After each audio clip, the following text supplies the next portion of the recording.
पूर्ण प्रभुत्व संपन्न समाजवादी पंथ निरपेक्ष लोकतंत्रात्मक गणराज्य बनाने के लिए तथा उनके समस्त नागरिकों को सामाजिक, आर्थिक और राजनीतिक न्याय, विचार, अभिव्यक्ति, विश्वास, धर्म और उपासना की स्वतंत्रता, प्रतिष्ठा और अवसर की समता प्राप्त कराने के लिए तथा उन सब में व्यक्ति की गरिमा और राष्ट्र की एकता और अखंडता सुनिश्चित करने वाली बंधुता बढ़ाने के लिए दृढ़ संकल्प होकर अपनी इस संविधान सभा में आज तारीख भी डाली गई है 26 नवंबर 1949 मिति मार्गशीर्ष शुक्ल सप्तमी, ये भारतीय महीने हैं, संवत 2006 विक्रमी को एतद द्वारा इस संविधान को अंगीकृत, अधिनियमित और आत्मार्पित करते हैं। ठीक है, ये तीन शब्द लास्ट में जोड़े लिखे गए हैं, अंगीकृत, अधिनियमित और आत्मार्पित करते हैं। ठीक है, ये भारत की जनता के लिए आत्मार्पित किए गए हैं। इस प्रस्तावना में मूलतः 4 बातें लिखी हुई हैं और 4 टुकड़ों में ये टूटा हुआ है। अगर उसको टुकड़े करके पढ़ोगे तो बहुत आसान हो जाएगा। जैसे सबसे पहले लिखा हुआ है हम भारत के लोग। अब भारत के लोग प्रस्तावना में जो लिखा है वो शक्ति का स्रोत है, मतलब भारत की शक्ति का स्रोत ही भारत के लोग हैं। ठीक है, भारत के लोग पर ही पूरा संविधान टिका हुआ है। अगर भारत के लोग उसका प्रयोग सही तरीके से कर पा रहे हैं तो वो सक्सेस है, वरना सक्सेस नहीं है। तो शक्ति का स्रोत भारत के लोग हैं। दूसरी बात लिखी हुई है सत्ता या शासन का स्वरूप या प्रकृति, कैसी होगी हमारी सत्ता या शासन, वो कैसा चलेगा, तो उसमें बात लिखी हुई है संपूर्ण प्रभुत्व संपन्न। इसका मतलब भी अभी बताते हैं। संपूर्ण प्रभुत्व संपन्न मतलब वो खुद का प्रभु होगा, संप्रभु मतलब खुद का प्रभु। आगे इस पे चर्चा और करेंगे। समाजवादी, पंथ निरपेक्ष, लोकतंत्रात्मक गणराज्य। ठीक है, लोकतंत्रात्मक गणराज्य, ये प्रकृति होगी। हमारा संविधान कैसा होगा, उसमें सरकार कैसे चलेगी, तो वो संप्रभु होगी, समाजवादी होगी, पंथ निरपेक्ष होगी और लोकतंत्रात्मक गणराज्य होगा। फिर लिखा हुआ है संविधान का उद्देश्य। संविधान का उद्देश्य क्या होगा, तो उसमें आगे आप देखोगे तो लिखा हुआ है बनाने के लिए तथा समस्त नागरिकों को सामाजिक, आर्थिक और राजनीतिक। ये क्वेश्चन बहुत पूछा जाता है कि कितने प्रकार के न्याय की उसमें चर्चा की गई है, तो 3 प्रकार के न्याय की चर्चा की गई है। और कौन कौन से न्याय हैं, सामाजिक, आर्थिक और राजनीतिक। सामाजिक, आर्थिक और राजनीतिक 3 प्रकार के न्याय की चर्चा की गई है। और ये कहाँ से प्रेरित हैं, तो रूस की क्रांति से प्रेरित हैं। फिर आगे बढ़ोगे तो स्वतंत्रता की बात की गई है, जिसमें बोला गया है कि कितनी प्रकार की स्वतंत्रता होगी, तो विचार की स्वतंत्रता होगी, आप कोई भी विचार रख सकते हो। अभिव्यक्ति की स्वतंत्रता होगी, आप कुछ भी बोल सकते हो। विश्वास की स्वतंत्रता होगी, आप कुछ भी विश्वास कर सकते हो। धर्म और उपासना की स्वतंत्रता होगी, आप किसी भी धर्म को मान सकते हो, उपासना किसी की कर सकते हो। प्रतिष्ठा और अवसर की समानता होगी, आप अपनी प्रतिष्ठा को लेकर भी केस कर सकते हो, जैसे मानहानि का केस कर दिया जाता है। ठीक है, और अवसर की समानता पर भी समानता भी होगी। ये क्या है, संविधान का उद्देश्य। सबको अवसर की समानता दी जाएगी, इसलिए आरक्षण की नीतियां और अलग अलग नीतियां चलती हैं। फिर क्या है, व्यक्ति की गरिमा, किसका ध्यान रखा जाएगा, व्यक्ति की गरिमा का ध्यान रखा जाएगा। राष्ट्र की एकता का ध्यान रखा जाएगा। अखंडता और बंधुता का ध्यान रखा जाएगा। अखंडता और बंधुता का ध्यान रखा जाएगा। और सबसे लास्ट में प्रयोग किया गया है अधिनियमन की तिथि। अधिनियमन की तिथि क्या है, 26 नवंबर 1949।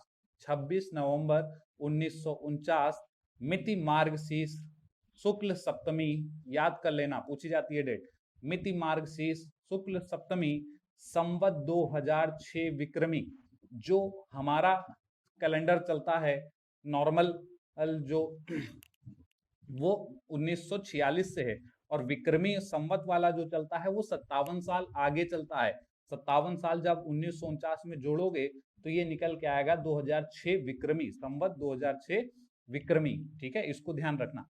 अगर इन 4 चीजों में तोड़ दोगे तो प्रस्तावना बहुत आसान हो जाएगी। शुरुआत कहां से है, भारत के लोग से। भारत के लोगों के लिए ये प्रस्तावना या संविधान बनाया गया है। सत्ता या शासन का स्वरूप या प्रकृति में प्रयोग किया गया है संपूर्ण प्रभुत्व संपन्न, समाजवादी, पंथ निरपेक्ष और लोकतंत्रात्मक गणराज्य। प्रस्तावना को ध्यान से पढ़ना, उसके टुकड़े करना, बिल्कुल ऐसे ही निकल के आ जाएगा। और सीक्वेंस भी पूछा जाता है कि पहले किस वर्ड का प्रयोग किया गया है और किस वर्ड का प्रयोग किया गया है और किस वर्ड का प्रयोग नहीं किया गया है। तो संपूर्ण प्रभुत्व संपन्न, समाजवादी, पंथ निरपेक्ष, लोकतंत्रात्मक गणराज्य, ये हो गया प्रकृति। इसी को ध्यान रखकर हमारी सरकार चलेगी और यही हमारे सरकार की प्रकृति। संविधान का उद्देश्य क्या होगा, किस पर काम करेगी, तो न्याय। किस प्रकार का न्याय, तो सामाजिक, आर्थिक और राजनीतिक। क्वेश्चन आता है कि इसमें से किस प्रकार के न्याय की बात उद्देशिका या प्रस्तावना में नहीं की गई है, तो ये 3 ऑप्शन के अलावा चौथा ऑप्शन जो भी होगा वो गलत हो जाएगा। सामाजिक, आर्थिक और राजनीतिक न्याय की बात की गई है प्रस्तावना में, और ये शब्द कहाँ से लिए गए हैं, रूस की क्रांति से प्रेरित हैं। फिर बात आती है स्वतंत्रता की, तो किस प्रकार की स्वतंत्रता है, विचार रखने की स्वतंत्रता है, अभिव्यक्ति की स्वतंत्रता, अभिव्यक्ति का मतलब कुछ बोलने की स्वतंत्रता है, विश्वास करने की स्वतंत्रता है, धर्म की स्वतंत्रता है और उपासना की स्वतंत्रता है। फिर है प्रतिष्ठा और अवसर की समता। ठीक है, अवसर की समानता या समता, प्रतिष्ठा और अवसर की समता। फिर चौथा इसमें पार्ट है व्यक्ति का गरिमा रखना, राष्ट्र की एकता रखना, अखंडता रखना और बंधुता रखना। ठीक है, लास्ट में सबसे प्रयोग किया गया है अधिनियमन की तिथि 26 नवंबर 1949, या हिंदी में जाएंगे तो मिति मार्गशीर्ष शुक्ल सप्तमी संवत 2006 विक्रमी। ठीक है इसका, और लास्ट में ये किसको दिया गया है, अंगीकृत, अधिनियमित या आत्मार्पित किया गया है। अंगीकृत, अधिनियमित या आत्मार्पित किया गया है। ठीक है, इसको ध्यान से लिख लेना, नोट कर लेना। आगे देखो,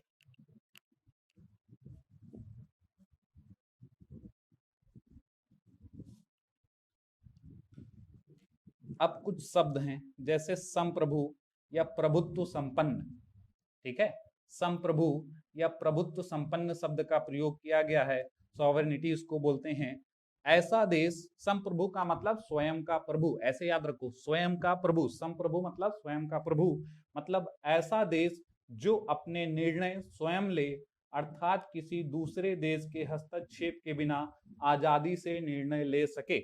इससे पहले क्या था, अंग्रेजों का शासन था, अंग्रेज हमारे निर्णय लेता था, और जैसे ही भारत आजाद हुआ वैसे ही भारत संप्रभु बन गया। संविधान में ये बात लिख दी गई कि भारत संप्रभु देश है, मतलब उस पर वो अपने निर्णय स्वयं ले सकता है, किसी दूसरे देश का उस पर हस्तक्षेप नहीं होगा, आजादी के साथ वो स्वयं अपने निर्णय लेगा। लेकिन कुछ संस्थाएं होती हैं जैसे WHO हो गया, या बहुत सारी संस्थाएं हैं, कुछ ना कुछ फर्क पड़ता है। ठीक है, उसको लेके वो अलग की बात है, लेकिन ज्यादातर निर्णय और देश के हित के निर्णय भारत स्वयं ही लेता है। ऐसे देशों को संप्रभु देश कहते हैं। फिर बात आती है समाजवादी की। समाजवादी मतलब समाज के लिए काम करने वाली, सोशलिस्ट। 42वें संविधान संशोधन में यह समाजवादी शब्द जोड़ा गया था, जो 1976 में संशोधन हुआ था। समाज में उपस्थित असमानता, गरीबी, बेरोजगारी को खत्म करने की प्रक्रिया है समाजवादी। ठीक है, इसके लिए सरकार विभिन्न योजनाएं और सब्सिडी आदि का यूज करती है। समाज के लिए जब आप जियोगे तो समाज में सब बराबर नहीं है, उनको बराबर लाने के लिए और सभी को समानता का अधिकार देने के लिए कुछ ना कुछ योजनाएं चलानी पड़ती हैं, सब्सिडी देनी पड़ती है।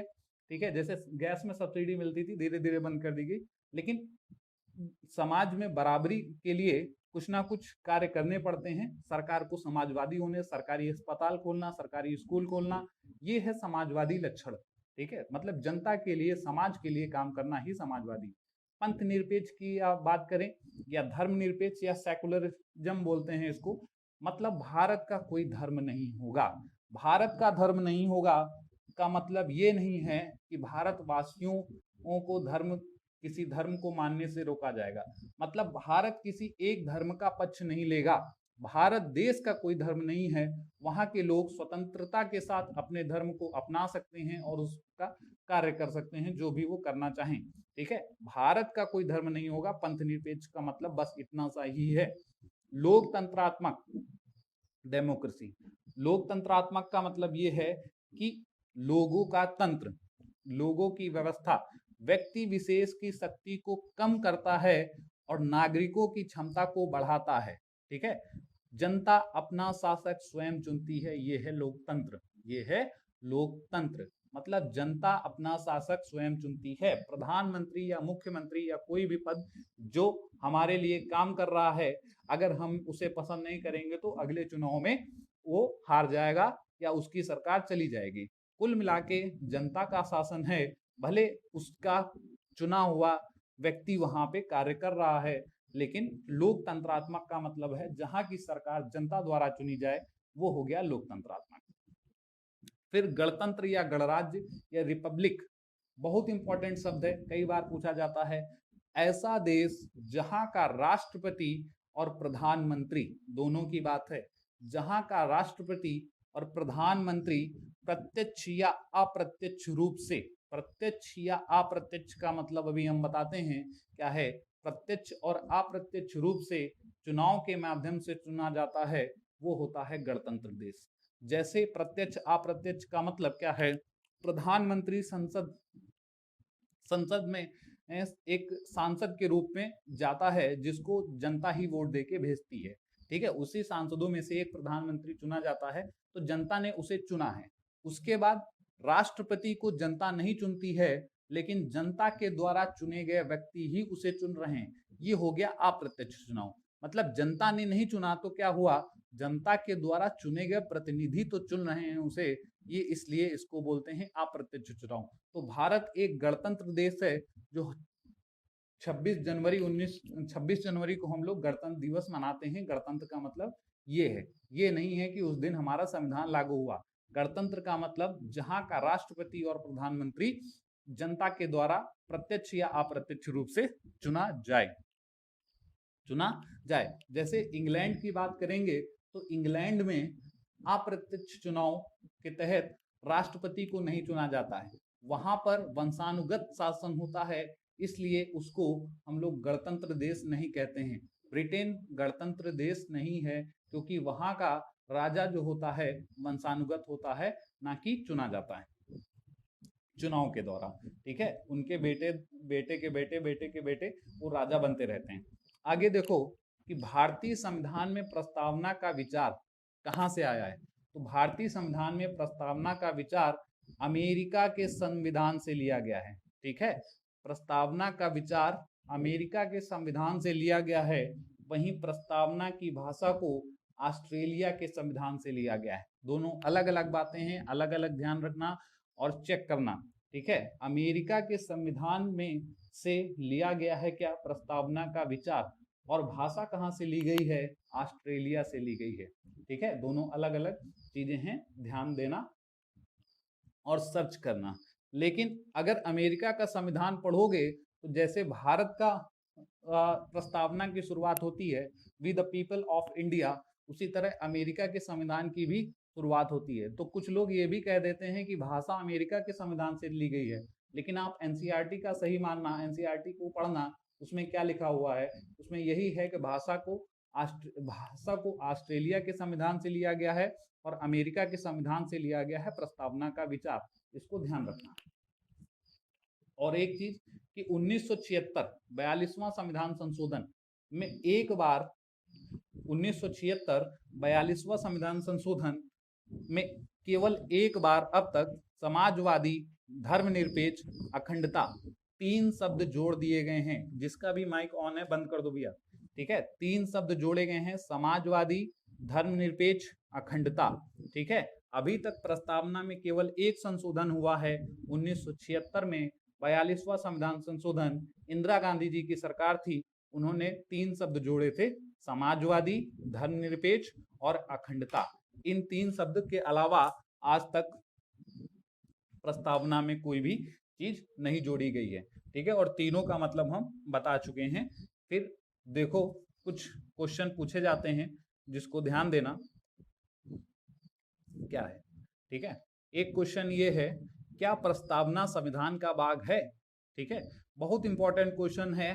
ठीक है, और आईएएस में रिटन के लिए भी आता है, लेकिन इसमें याद करने वाली चीजें हैं, क्योंकि कई सारे केस इससे इंपॉर्टेंट है, इसमें इंपॉर्टेंट हैं, और पिछली बार एसआई में भी इससे क्वेश्चन को पूछे गए थे। ठीक है, तो क्या प्रस्तावना संविधान का भाग है, इसमें ध्यान देना। इसमें इसको लेके कुछ महत्वपूर्ण फैसले आए हैं, जिसमें सबसे पहला केस आया था बेरूबाड़ी यूनियन 1960। इंपॉर्टेंट केस है, इसके बारे में अभी बताते हैं।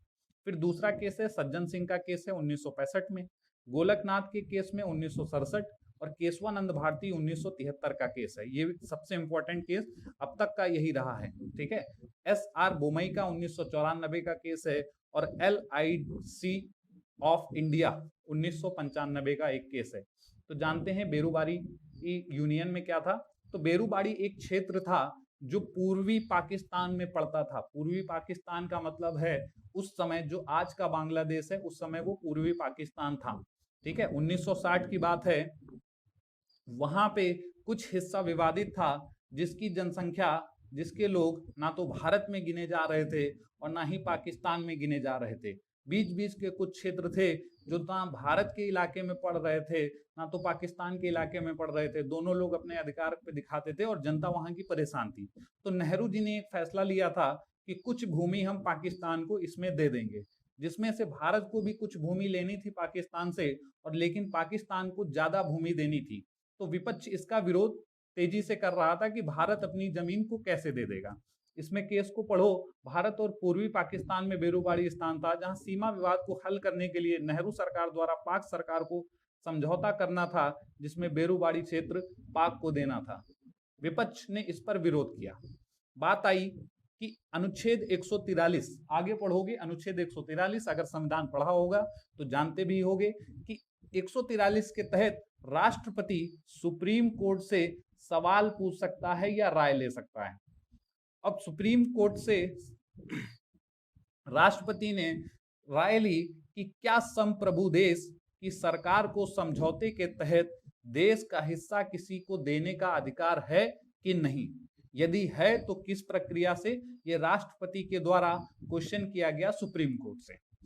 अब आंसर आया क्या कि अनुच्छेद 3 या अनुच्छेद 368 के तहत, या दोनों में संशोधन करके। ये क्वेश्चन पूछा गया कि अनुच्छेद 3 में हम संशोधन करें कि अनुच्छेद 368 में संशोधन करें। अब इसके 3 के बारे में हम बताएंगे और 368 के बारे में बताएंगे जब अनुच्छेद पढ़ोगे। 368 संविधान संशोधन है, और अनुच्छेद 3 है कि भारत का क्षेत्र किसी से लेना हो या देना हो, उससे रिलेटेड है, या इन दोनों में संशोधन हो। तो सुप्रीम कोर्ट ने राय ये दी कि अधिकार है, भारत किसी को भी कुछ दे सकता है। अनुच्छेद 3 से नहीं होगा, उन्होंने कहा अनुच्छेद 368 से होगा, या दोनों में बदलाव करके हो सकता है। ये 7 जजों की बेंच बैठी थी जिसने ये अपना राय दिया राष्ट्रपति को। राष्ट्रपति सवाल खुद से नहीं पूछता है, मंत्रिमंडल या प्रधानमंत्री के कहने पर ही वो सवाल पूछता है। तो ये बात आ गई कि हाँ दे सकते हैं। लेकिन विपक्ष के वकील ने उसमें अपनी बात रखी, कहा कि प्रस्तावना में एक शब्द लिखा हुआ है यूनिटी ऑफ इंडिया, मतलब भारत की एकता। अभी पीछे हम लोगों ने प्रस्तावना को पढ़ा, उसमें एक शब्द लिखा हुआ है यूनिटी ऑफ इंडिया, भारत की एकता में बदलाव हो सकता है क्या।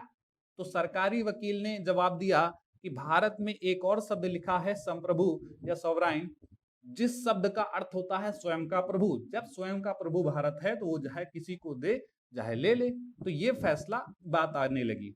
लेकिन सुप्रीम कोर्ट ने कहा कि आप इस पे बेकार लड़ रहे हो, हमारी नजर में तो प्रस्तावना संविधान का भाग ही नहीं है। ठीक है, हम इसी क्वेश्चन पे चर्चा कर रहे हैं कि क्या संविधान का भाग प्रस्तावना है कि नहीं है। तो बेरूबाड़ी वाले केस में बहुत इंपॉर्टेंट फैसला है ये। ठीक है, इस केस में सुप्रीम कोर्ट ने कह दिया कि प्रस्तावना संविधान का भाग नहीं है, प्रस्तावना संविधान का भाग नहीं है। ठीक है, बहुत इंपॉर्टेंट केस था ये। प्रस्तावना संसद को ना तो कोई शक्ति देती है और ना ही छीनती है, ये निर्णय आया। फिर क्या बोला, प्रस्तावना से संविधान का आशय समझने हेतु प्रयोग कर सकते हो और कुछ भी नहीं है। ठीक है, प्रस्तावना के आधार पे ना तो आप न्याय ले सकते हो, ना दे सकते हो, ना इस पे आप केस कर सकते हो। इसमें सीधी सी बात बोल दी गई कि प्रस्तावना संविधान का भाग है ही नहीं। फिर आगे क्या हुआ, फिर आगे हुआ ये कि 17वां संविधान संशोधन 1964 में किया गया, जिसके तहत कई राज्यों के भूमि अधिग्रहण कानून नवी अनुसूची में डाल दिए गए। देखो, जब हमारा संविधान बन के तैयार हुआ तो उसमें 8 अनुसूची थी, फिर उसमें नवी अनुसूची डाली गई और नवी अनुसूची को ऐसा बना दिया गया कि जिस कानून को नवी अनुसूची में डाल देंगे उस पर सुप्रीम कोर्ट या कोई भी बदलाव नहीं कर सकता है, उसको हटाया जा ही नहीं सकता है या उस पर चर्चा ही नहीं की जा सकती है। आप उस केस को लेके सुप्रीम कोर्ट जा ही नहीं सकते हो। तो ये नवी अनुसूची में इस बात को डाल दिया गया, भूमि अधिग्रहण कानून था कि उसमें जिसके पास ज्यादा भूमि होती थी वो अधिग्रहण कर ली जाती थी और दूसरे व्यक्तियों को कुछ दी जाती थी या सरकार अपने लिए यूज करती थी। तो इसमें सज्जन सिंह वर्सेस राजस्थान केस और फिर गोलकनाथ वर्सेस पंजाब राज्य, 2 केस इसमें चले। ठीक है, तो इसमें सज्जन सिंह केस में एक जज ने टिप्पणी की कि प्रस्तावना को संविधान का भाग ना मानना चिंताजनक बात है, हमें पुनः विचार करना चाहिए। बस ये टिप्पणी है और कुछ नहीं है, टिप्पणी है। कहने का मतलब बेरू बारी वाले केस में कह दिया गया कि प्रस्तावना संविधान का भाग नहीं है। फिर उसके बाद एक सज्जन सिंह वर्सेस राजस्थान केस और गोलकनाथ वर्सेस पंजाब राज्य के केस में सज्जन सिंह केस में एक जज ने कह दिया कि ऐसा विचार करना चाहिए कि ये प्रस्तावना संविधान का भाग है कि नहीं है। एक बात होती है ऑबिटर डिक्टा, ये वर्ड यूज याद रखना, क्या होता है ऑबिटर डिक्टा। तो ऐसे कथन जो जजमेंट का भाग नहीं है, मतलब जजमेंट का मतलब न्याय का भाग नहीं है, लेकिन उस केस में कथन के रूप में बोले गए हैं, उनको बोलते हैं ऑबिटर डिक्टा। जैसे कोई केस चल रहा है तो वहां पे किसी जज ने कोई स्टेटमेंट दे दिया, भले वो केस से रिलेटेड नहीं है, ऐसे कथनों को बोलते हैं ऑबिटर डिक्टा। तो ये जो बात बोली गई थी कि हमें पुनर्विचार करना चाहिए, तो ये ऑबिटर डिक्टा ही था। इसी तरह गोलकनाथ वाले केस में भी यही बात निकल के आई कि संविधान का भाग प्रस्तावना नहीं है, हमें फिर से विचार करना चाहिए। इस 2 मामलों में केवल यही बोला गया कि विचार करना चाहिए और कुछ इस बारे में चर्चा नहीं हुई। एक बात ध्यान रखना कि अभी पिछले साल मतलब 2017 का जो एसआई पेपर हुआ था उसमें क्वेश्चन पूछा गया था कि किस केस तक, किस मुकदमे तक यह माना गया कि संविधान का भाग प्रस्तावना नहीं है या प्रस्तावना संविधान का भाग नहीं है, तो वो था गोलकनाथ केस। ठीक है, गोलकनाथ केस तक यही माना जा रहा था कि प्रस्तावना संविधान का भाग नहीं है, प्रस्तावना संविधान का भाग नहीं है। अब भारतीय इतिहास का अब तक का सबसे अच्छा और सबसे बड़ा और सबसे इंपॉर्टेंट केस है केशवानंद भारती मामला, केशवानंद भारती मामला 1973। इसमें आप समझिए बात क्या है कि 19वां संशोधन हुआ, उसके तहत केरल राज्य के भूमि अधिग्रहण कानून को नवी अनुसूची में डाला गया। अब केशवानंद जी अपनी भूमि छीनने का मामला सुप्रीम कोर्ट में नहीं ले जा सकते थे। अभी हमने बताया कि नवी अनुसूची में जो भी डाल दिया जाता था उसको लेके व्यक्ति सुप्रीम कोर्ट में जा ही नहीं सकता था, तो वो किसी भी तरह से अपना केस सुप्रीम कोर्ट में नहीं ले जा सकते थे। तो उन्होंने दिमाग ये लगाया कि हम इस केस को लेके नहीं जा सकते हैं, लेकिन उन्होंने केस किस बात पे किया कि क्या संसद के पास इतनी शक्ति होनी चाहिए कि वो किसी भी कानून को नवी अनुसूची में डाल दे।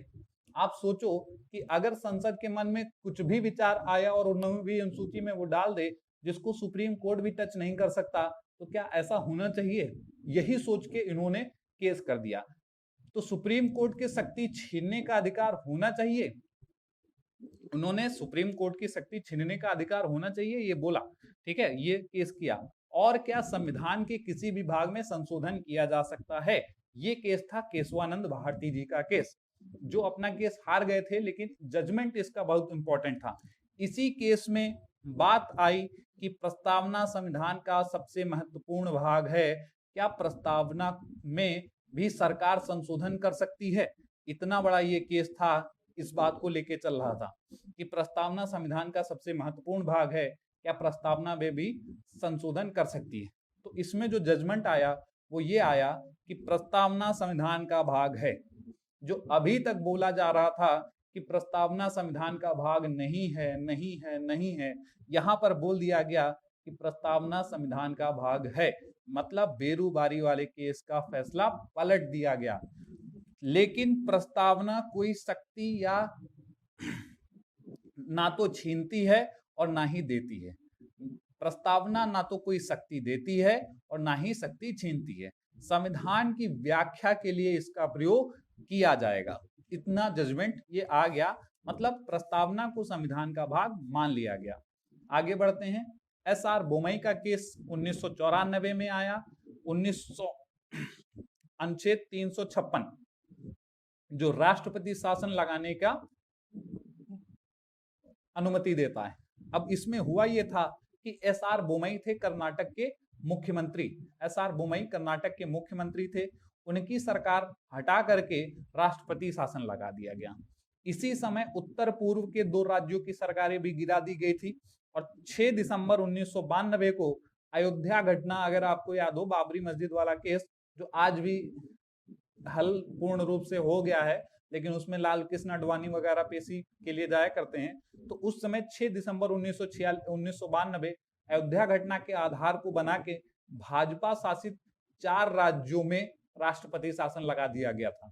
इस घटना होने के बाद, अयोध्या घटना होने के बाद 4 राज्यों में भाजपा की सरकारें गिरा दी गई थी और वहां पे एक राष्ट्रपति शासन लगा दिया गया था। और इससे पहले एसआर बोमई जो कर्नाटक के मुख्यमंत्री थे, उनके साथ भी ऐसा किया गया था और उत्तर पूर्व के दो मुख्यमंत्रियों को भी इसी तरह हटा दिया गया था। अब ये सुप्रीम कोर्ट में केस गया और सारे केस एक साथ मिला दिए गए। सबको मिलाकर एसआर बोमई केस बना दिया गया, जिसमें 4 बीजेपी शासित राज्यों को जो राष्ट्रपति शासन लगाया गया था उन्हें ठीक माना गया। सुप्रीम कोर्ट ने कहा कि आप किसी एक धर्म का पक्ष नहीं ले सकते हो, किसी एक धर्म का पक्ष नहीं ले सकते हो, क्योंकि उस समय अयोध्या केस चल रहा था और भाजपा उसके समर्थन में थी। ठीक है, भाजपा उसके समर्थन में थी, मतलब हिंदुओं के समर्थन में थी। तो सुप्रीम कोर्ट ने कहा कि पंथ निरपेक्ष शब्द कहता है कि भारत का कोई धर्म नहीं होगा, मतलब आप किसी भी एक धर्म का पक्ष नहीं लोगे, इसलिए आपकी जहां जहां सरकारें गिरी हैं वो ठीक है, उस पे फैसला बदला नहीं जाएगा। मतलब पंथ निरपेक्ष को आधार बना के आपकी सरकारें हम गिरा सकते हैं, इसमें कोई दिक्कत नहीं है, ये हमारे संविधान का आधारभूत ढांचा है। लेकिन एसआर बोमई वाला केस जो था वो एसआर बोमई जीत गए थे और उनकी सरकार पुनः वहां पे स्थापित की गई थी। यदि कोई सरकार पंथ निरपेक्ष नहीं है तो केंद्र सरकार 356 लगा सकती है, ये जजमेंट आया था। मतलब ये हुआ कि प्रस्तावना को आधार बनाकर उस पे संविधान की व्याख्या की जा सकती है, और यही किया सुप्रीम कोर्ट ने कि प्रस्तावना को आधार बना के अपना जजमेंट उन्होंने दिया और उसकी व्याख्या उन्होंने करी, और भाजपा के 4 शासित राज्यों में राष्ट्रपति शासन को उन्होंने सही ठहराया। फिर एक केस आता है LIC ऑफ इंडिया 1995। इसमें क्या था, इसमें LIC पॉलिसी चल रही थी कि केवल सरकारी नौकरी वाले और कंपनी के, प्राइवेट कंपनी के ऊंचे पद वाले ही LIC पॉलिसी ले सकते थे। इस पे केस हो गया। गुजरात के मिस्टर शाह थे, उन्होंने केस कर दिया कि ऐसी पॉलिसी समानता के अधिकार का विरोध करती है। मतलब प्रस्तावना में लिखा हुआ है कि समानता का अधिकार, और आप कह रहे हो कि ऐसे व्यक्ति ही पॉलिसी ले सकते हैं जो या तो सरकारी नौकरी में हो या तो प्राइवेट कंपनी के ऊंचे पद पे हो। ये समानता का हनन कर रही है। तो सुप्रीम कोर्ट ने LIC पॉलिसी को निरस्त कर दिया और पुनः प्रस्तावना को संविधान का सबसे महत्वपूर्ण भाग उन्होंने कह दिया। मतलब एक बार निर्णय देने के बाद हर केस में वो प्रस्तावना को और मजबूत भाग कहने लगे। फिर बात आती है प्रस्तावना प्रवर्तनीय या न्याय योग है कि नहीं है। अब बात समझिएगा, प्रवर्तनीय का मतलब क्या है और न्याय योग का मतलब क्या है। न्याय योग का मतलब आप समझ रहे होगे, प्रवर्तनीय या इन्फोर्सेबल का मतलब समझ लो। प्रवर्तनीय या न्याय योग एक ही बात है। मतलब इसको लेके आप सुप्रीम कोर्ट या हाई कोर्ट में जा सकते हो क्या कि हमें इस पे आधार चाहिए। जैसे कोई शब्द आपने पकड़ लिया, समानता का अधिकार, आपने कहा सरकारी नौकरी में समानता का अधिकार ही नहीं है, इनको आरक्षण दिया जा रहा, समानता का कैसे अधिकार है? उसकी व्याख्या अलग अलग अनुच्छेदों में की गई है, वो अलग की बात है, ठीक है। लेकिन यहाँ पे ये बात हो रही है कि आप प्रस्तावना को आधार बना के कभी भी न्याय मांगने नहीं जा सकते हो। आपको कोई संशोधन लेना पड़ेगा, आपको कोई अनुच्छेद उठाना पड़ेगा जिसमें आपका मौलिक कर्तव्य